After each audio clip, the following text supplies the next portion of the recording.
Ish presidenti i SBA-s, Bill Clinton, ka ndarë një histori emocionuese gjatë fjalës së tij në Tiranë. Clinton tregoi se, pasi kishte lënë shtëpinë e bardhë, po darkonte në një restorant në New York, kur një kamarier shqiptar nga Kosova e njohu. Uli tabakan me ujin dhe u ul në gjunjë. Më pa dhe më tha: "Falteje, familja ime është gjallë", rrëfeu ai. Sipas tij, kamarieri ishte nga Kosova dhe i foli për familjen dhe përjetimet gjatë luftës. Clinton tha se ky moment e ka prekur thellë. Ai falenderoi gjithashtu shqiptarët për mikpritjen dhe për angazhimin në mbrojtje të vlerave humane, duke theksuar: "Rezistojeni tundimit që t'i trajtoni njerëzit siç ju trajtojnë. Dikur ishit një derë e mbyllur, sot jeni një derë e hapur."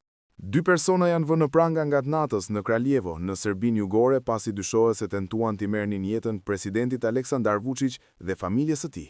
Lajmi është konfirmuar nga Ministria e Brendshme dhe Policia e Kraljevos. Sipas Ministrisë së Brendshme, burrat e arrestuar i përkasin moshave 51 dhe 43 vjeç, ndërsa raportimet në lidhje me këtë ngjarje nuk kanë bërë publike emrat e të dyshuarve. Dyshja e arrestuar dyshohet se përveç eliminimit të Vučić, ata tentuan që të ndryshonin dhe rendin kushtetues të Serbisë në mënyrë që të përmbysnin organat e larta shtetërore. Në lidhje me këtë situatë, Ministria e Brendshme shkruan: ata dyshohet se kanë organizuar midis dhjetorit 2025 dhe shkurtit 2026 një ndryshim të dhunshëm të rendit kushtetues të Serbisë dhe përmbysjen e organeve më të larta shtetërore, duke përgatitur blerjen e armëve dhe një atentat ndaj jetës dhe gjymtyrëve të presidentit të Republikës së Serbisë, gruas dhe fëmijëve të tij, me qëllim privimin e tyre nga jeta, si dhe një sulm ndaj anëtarëve të Ministrisë së Brendshme të Republikës.